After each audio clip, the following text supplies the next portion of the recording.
This month, we are at the Harwell Space Cluster near Oxford, home to some of the biggest names in the exploration of our universe. There is the European Space Agency, the Rutherford Appleton Laboratory, and Chris and I have been invited to the new Satellite Applications Catapult, who are building business links to astronomy and space science. Tonight's programme is all about Saturn, one of the first things I saw through a telescope and still my favourite planet. Saturn is famous for its fantastic rings, but there's so much more to this mysterious planet, including its very strange moons. Chris North is here too, and he'll be answering some of your space surgery questions. And because Saturn's so well placed in the night sky at the minute, Pete and Paul have headed off to Hampshire to see if they can catch a glimpse. Oh my word, look at that. I think that's the best view I've had of Saturn all night, you know. Yeah, I think you're absolutely right. Spectacular Saturn out amongst the stars of Virgo. The reason we have such amazing images of Saturn and its moons is because we've had a spacecraft there for almost 10 years, Cassini. Cassini has an amazing camera, and we have been astounded by the images it has been sending back, forcing us to rethink our ideas about Saturn, its rings, and its moons. It can see in different wavelengths, useful if you want to peer through the layers of Saturn's atmosphere.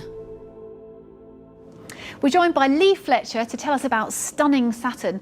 Now, Lee, Saturn is basically a giant ball of gas, isn't it? That's right. It's an enormous ball of gas that's 95 times more heavy than planet Earth. But in fact, because of its density is so low, it's made mostly of hydrogen and helium. If you were to be able to take it and put it in a bathtub, it would float on water. It's the least dense planet in the solar system. That's right. And here we're seeing it fantastically lit up by the sun on this side and the rings casting beautiful shadows. Yeah, you're seeing the shadow of the rings. And one of the important things about this image is it shows you that Saturn normally looks rather bland compared to something like Jupiter that you're all familiar with. But even though it looks featureless, there are indications of very dynamic things happening in Saturn's atmosphere. Oh, absolutely. It's a meteorologist's paradise. We can actually study the weather system of this giant planet. And one of the beauties of having Cassini there for almost a decade now is that we can explore all of the different seasons that are taking place in this giant. So if we go to the next image, we can see a storm on Saturn. We do get storm activity occurring. It's maybe not quite as dramatic as something like Jupiter. Yeah, it doesn't stand out quite as much as Jupiter's great red spot. It does look slightly like the world's largest seagull. But every now and then you get something really special happening on Saturn. And we were lucky enough with Cassini to witness such an event over the last couple of years. Well, let's go back to look at that. Let's start with December 2010. So that's this image here. There we go. Right. There's something going on. There's a little storm, but not much going on. And then where should we go next? January, I guess. Oh, and it's broken out You can see the difference between these two images over just a month of time. So the storm has popped up, and it's popped up into these winds that are rapidly circulating around Saturn, and it's starting to be drawn. And actually, let's go on to February 2011. You can really see what that's done to the storm. So this storm has been stretched out. Actually, we should say these winds that you described on Saturn, they're some of the solar system's fastest. That's right. And again, this goes back to the idea that it's Saturn's own internal energy which is powering and creating these very fast winds. Well, the thing that strikes me is the detail available in this image. So let's bring the storm up and put it right across the screen, and you'll see what I mean. We've got incredible details here. And this is the head of the storm. And if you think that the Earth is the size of this image, you get a sense of how big this thing really is. What's happening in this swirling cloud structure? Well, we had this huge plume of activity dredging up ammonia ice and water ice, and it deposited it at the cloud tops. And so the winds that are taking place in the clouds then waft all of this material downstream. At the same time, we were detecting super Saturnian lightning bolts within this atmosphere to create this incredible structure. And what is it that we have happening here? Is this the head of the storm now? Or have we lost that? This I like to think of as the heart of the storm itself. What you're seeing here is the birth of a large churning vortex within Saturn's cloud tops. So these storms are absolutely fascinating, but actually there's some really interesting activity happening up at the poles of Saturn. So let's have a look at those. Right. So what do we have here? You immediately see so much more detail. The thing that really stands out in this image for me is the large-scale structure. This incredible hexagonal wave. We don't see anything like this anywhere else in the solar system. We don't know why it's a hexagon. And this goes back to what we were talking about with a plug hole, a swirling vortex of air right at the North Pole of Saturn. So what comes up at the equator goes down in the come poles. down. Cassini captured this particular move back in, That's fantastic. in November of last year. You can see this incredible churning weather system. That plug hole you keep referring to is right in the heart of this swirling vortex. Now, the gas that's contained within this vortex is hot, and you know that if you squeeze a gas together, it heats up, and that sinking action is heating the air within this swirling hurricane. They're fabulous images and fantastic science. So Lee, thank you very much. And fantastic though Saturn is, it's now time to look at the rings.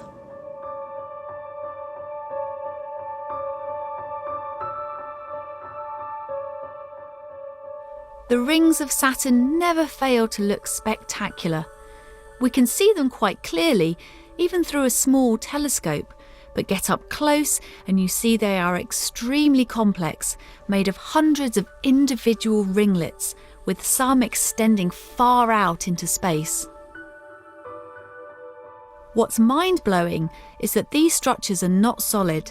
They're made largely of tiny pieces of ice, dust, and small rocks. There are small moons running round within the rings, called shepherd moons, which create gaps and form these amazing structures.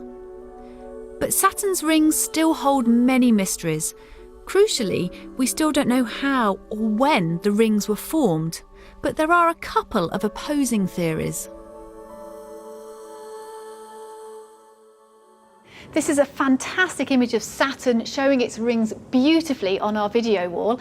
Now Saturn's being backlit, the sun is setting behind, you can just see the sunlight coming through here, and this is us here on the Earth, but they look absolutely fantastic, Chris, these rings. It's amazing to see the Earth through Saturn's rings, but the rings themselves are exciting too.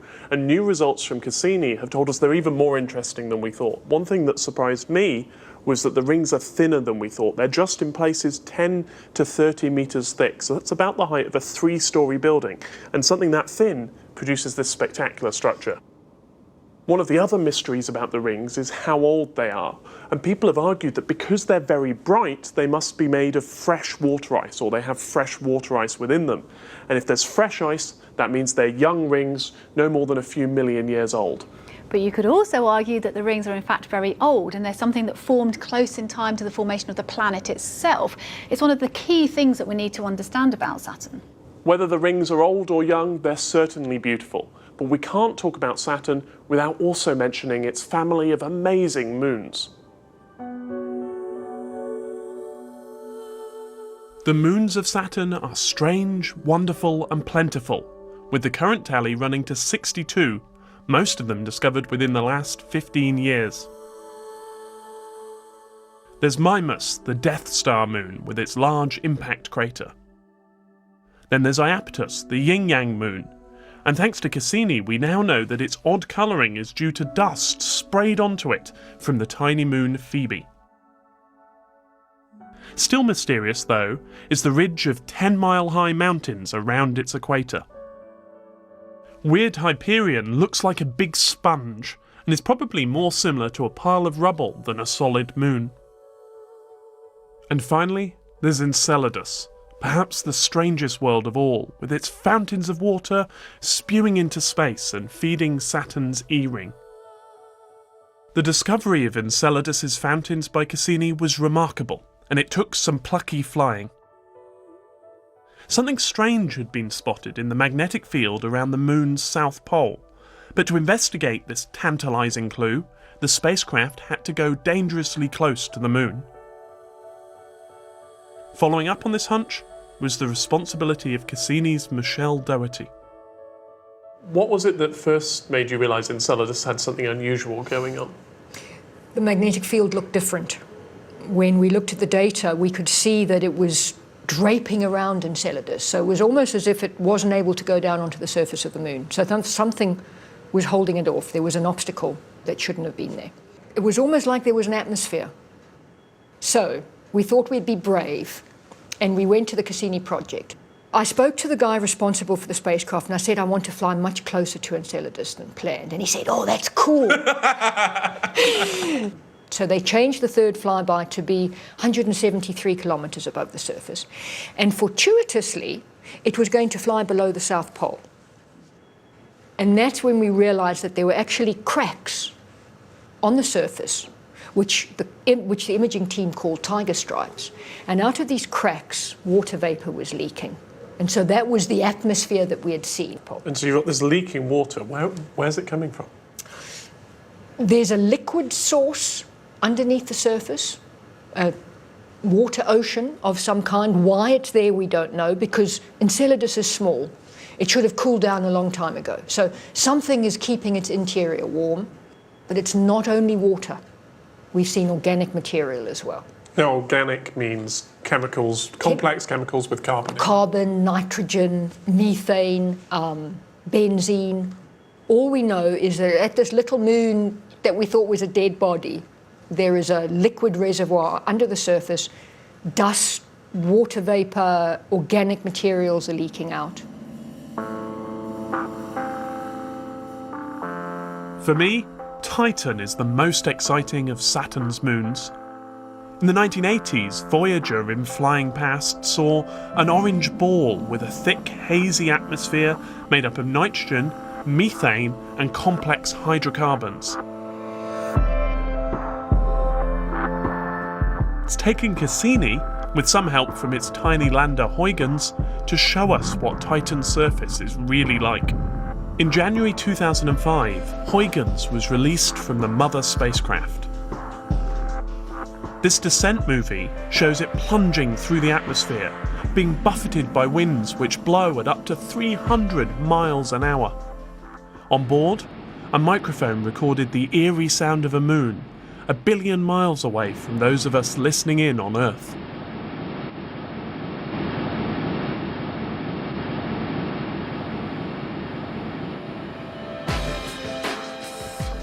Finally, Huygens dropped through the clouds and was able to see the surface, complete with cliffs, rivers, and even the shore of an ancient lake.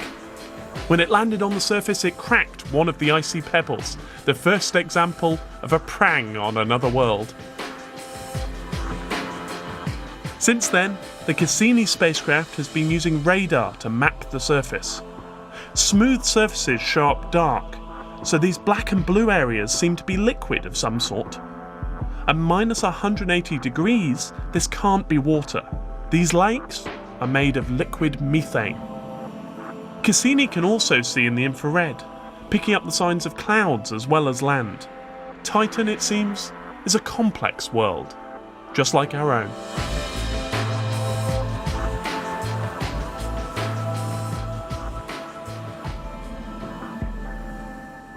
What we've learnt about Titan since Cassini arrived has transformed our view of this fascinating moon.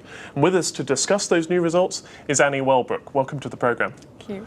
Now, what we've got here is a beautiful image of Titan, but what exactly is it showing? This is actually showing the terrain of Titan, so we can see the brighter areas are actually high plains of Titan, and the darker areas is kind of the surface. So all these different terrains, it's actually very similar to Earth. If we go to the next image that we've got, we can start to see some of these Earth-like features. And I mean, this is an incredible image. This is presumably a river. Yes, absolutely. It's kind of feeding into a lake on the left there. You can see, how the river's meandering, and it's just like a river on Earth, really, isn't it? But if we're talking about rain, we're talking about weather. So does it change as the seasons change? Yes, Cassini has now been in the Saturn system for almost 10 years. We can now start to observe seasonal changes, and that's such an exciting thing to do because we're realising that actually the seasonal changes are, again, similar to Earth's seasonal changes. And where does all this methane come from on Titan? What's the source? It has been kind of a mystery for a while because there's all this methane in the atmosphere and it gets broken apart by sunlight. For a long time, scientists have thought that there must be a source replenishing the methane, but actually there was a recent paper where they talk about maybe the methane isn't being replenished and Titan is going to run out of methane in tens of millions of years. That seems really quick. Yeah, in planetary terms, that is not a very long time, actually. But I didn't know about this, and I'm really disappointed. This is actually really upsetting, because I wanted Titan to be a place with methane, with oceans, with lakes, with places where life might have even got started. You know, people thought of it as a laboratory for the early Earth, and now you're telling me that might just be the last few tens of millions of years. Maybe. I mean, it is, at the moment, it is a theory, and there's still plenty of methane around, you know. In your lifetime, it's not going to run out. so don't worry about Well, that. that's good to know. Whether we're down on the surface or up at the top of the atmosphere, there's no doubt this is a fascinating world. So thank you so much for coming to tell us about it. Thank you very much. You know, when you think that all we used to know of Titan was that it was an orange ball, it's now amazing to think what might be going on beneath these clouds. Our exploration of Saturn has come to an end, and we're coming back down to Earth to find out about a camera that's being built right here. At the Rutherford Appleton Laboratory, they are getting 2 very special cameras ready for space and a journey to the International Space Station. Looking at Earth is a magical experience. You never get tired of an astronaut's view of our home planet. There are no space cameras available to the public which can see the Earth's surface in detail until now. When fitted, we will be able to look at the Earth's surface, making out metre-sized objects for the very first time. Called EarthCast, it's a Canadian venture with Russian and British partners, and Tom Morse is the electronic design engineer who's working on the project. Right, so we're here at the entrance to the clean rooms where the cameras are being assembled. In order to go in there, we need to get all kitted up in the clean room gear to make sure we don't do anything that will contaminate the cameras. I feel like I'm being some sort of dinner lady. Right, a face mask here. So if you hold on to that bit, Yeah. just put it over your head. Aha, here we have it. Okay, so here we have the high-resolution EarthCast camera. This is going to be mounted on a steerable platform on the Russian segment of the International Space Station. It's going to be taking videos, 3 frames a second, looking down onto Earth and beaming those pictures down to Earth so that anybody can access those at home. Absolutely. What size features will this telescope be able to pick out? This is going to be able to pick out features about 1.1 metre on the ground. So you'll be able to see houses, you'll be able to see sporting stadiums, you'll be able to see natural disasters taking place on the Earth from space. What about the other camera? That's right. What will that one be doing? So as well as the high-resolution camera, we've got what we call the medium-resolution camera. And that camera is going to be pointing directly down from the space station, scanning across the Earth at 17,000 miles per hour, and building up strip images of the ground as it passes over. And as the Earth rotates underneath that orbit, it's going to build up a picture of the entire Earth. And how frequently will this camera be able to build up a complete snapshot of the Earth? We're looking at revisiting each spot on the Earth about roughly every month, something like that. And this is a totally new kind of project, isn't it? We haven't had these kind of images publicly available before. Exactly. So the point of EarthCast is to give everybody on Earth the perspective that you can get from the space station. People in their armchairs at home are going to be able to log in with their laptops or their phones, and they'll be able to see what an astronaut's eye view is like from space. The cameras go up to the International Space Station in October, and I know I'll be giving it a try. It's back now to stunning Saturn to join Pete and Paul in Hampshire, who hope to see it in the night sky.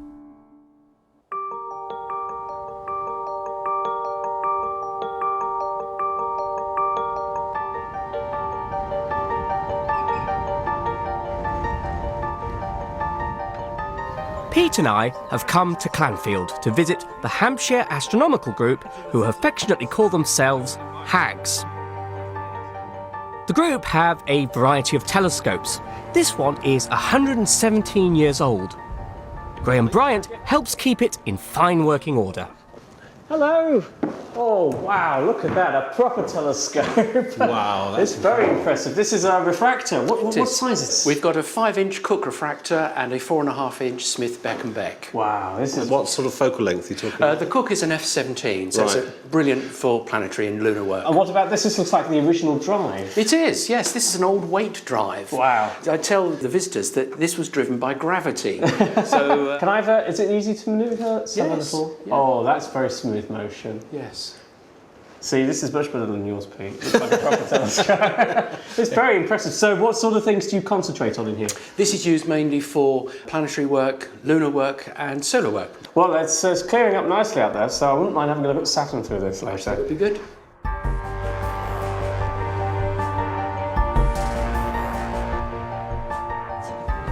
The sun is setting, and it's time to brave the elements and set up the telescopes. A small group of astronomers have joined us, some of whom are new to the wonderful world of Saturn. Can you see through that one, or does it need to come lower again? Hang on. Lower, please. Paul and Olivia live nearby.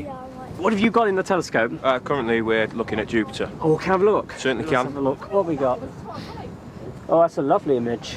See, one of the satellites is transiting.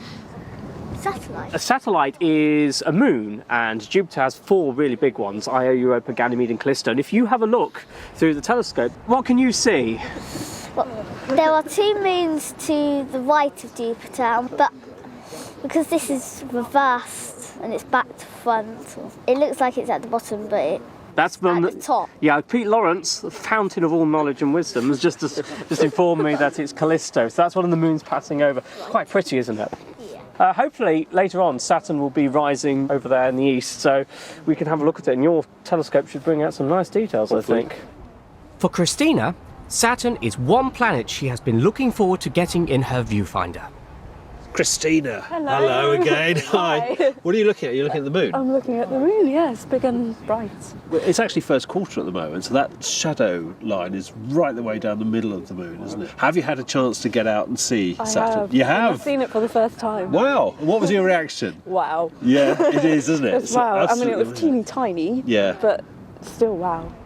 Becky is new to astronomy and really enjoying it.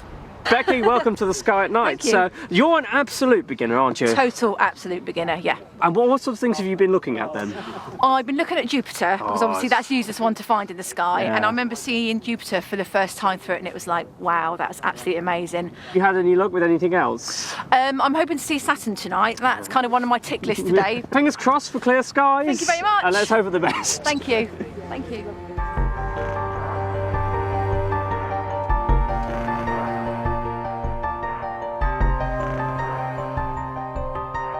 With a small telescope, you can see Saturn and its rings and some of the moons. But with a bigger one, you can see much more detail, such as the subtle banding on the planet.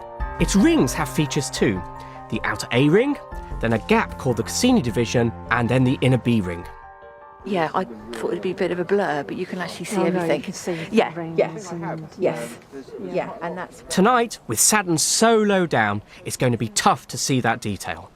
Ah, Olivia, you're looking through the telescope. That's what I like to see. What are you looking at? Looking at a picture of Saturn. So what do you think of it as a planet? It's quite nice with the rings. You can see the divisions through there, and you can see the moons. Yeah. When you're looking at the rings, so you've got the planet in the middle, and you've got the rings that go around them, so you can see the gap between the rings and the planet. You can see that? Yeah. Yeah. Can you see in the rings that there is a sort of dark line running round between the rings, sort of dividing them up? It's not easy to see, though. It's sort of. Keep a look out for it, and it will get better. So we're with Becky, and you've done something brand new tonight, haven't you? Yes, I have. Go on, tell them. Tell them. Totally amazing. I've actually found Saturn through my telescope. Well done. You've got your little 3-inch telescope here. Yeah, that's It's right. obviously Saturn, isn't it, with the Yeah. rings and the Yeah. satellite. So you must be very proud. Oh, I'm really proud. It took me a while, but I'm so excited that I found it. It's absolutely brilliant. You have to be patient when looking at the planets, especially Saturn with its gentle pastel colouring. Keep looking through the eyepiece and that detail should emerge. Come and have a look at this. Your perseverance will pay off. Oh yeah, you can start to see the shadows on the globe now. If you'd like to find Saturn in May's night sky, go to our website at bbc.co.uk/sky at night. Pete has some helpful star charts. There are some nice globular clusters, such as M13. You'll find charts for those too. Yep. Oh, that's amazing. Beautiful, isn't it? Wonderful. We have one more chance to see Saturn with the old telescope. Hello there. We come back for a final view of Saturn through this magnificent antique piece of yours. Well, it's a very nice steady view at the moment. Do you want to take a look, Pete? I'd love to have a look. Go on, you go first. This is 117 years old, this telescope. That's incredible. Let's have a look. It looks so beautiful, doesn't it, in this light? That's just gorgeous. Is it a good view? It's absolutely beautiful. That's the classic view that looks as if someone's cut out a picture of Saturn and stuck it on the front of the telescope. Let's have a look then. It's lovely, absolutely beautiful. And where's the focusing? There it is. All right, let's have a look. What we got? Oh my word, look at that. That is a magnificent view. I have to say, I think this is better than the view in your 24-inch. Yeah. That the magic is always there. Spectacular Saturn out amongst the stars of Virgo. Well, thanks, Graham, for showing us Saturn in this beautiful constructed telescope. I think this has been one of the best views of Saturn, Pete. It has, in a long time. Thank you very much, Graham. That's been brilliant. You're both most welcome.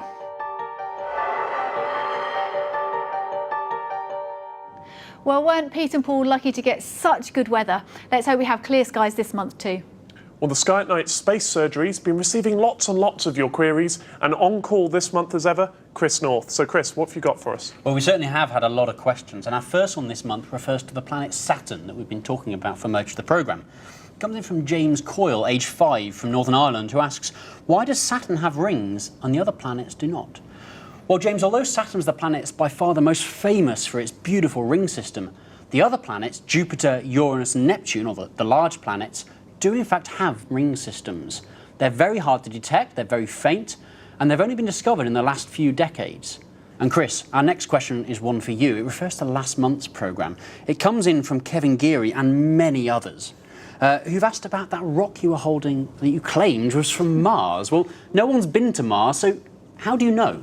Well, people should just believe me. I think that's the easy way. But actually, the reason we know this particular rock was from Mars is we have sort of been there. We've sent probes there. And in particular, the Viking probes in the 70s told us about the chemical composition of the Martian rocks and, in fact, the atmosphere. So when we find that composition in a meteorite that's landed on Earth, we're able to say, yes, this definitely isn't earthly. This rock comes from Mars. And they're precious because these are the only samples we get back. So until we go to Mars and pick some up, we need these meteorites, but we can be sure they're from Mars. And Lucy, finally, last one's for you. So first to the gas giants again. So if Jupiter and also Saturn have atmospheres of mainly hydrogen and helium, Audrey Mitchie from Turriff asks, why don't they ignite when they're struck by a meteor? So as the meteor comes in, it does indeed burn up as it goes through the atmosphere, but even though hydrogen is very explosive, for example, if I had a balloon full of hydrogen and I put a flame to it, it would explode and make a huge bang.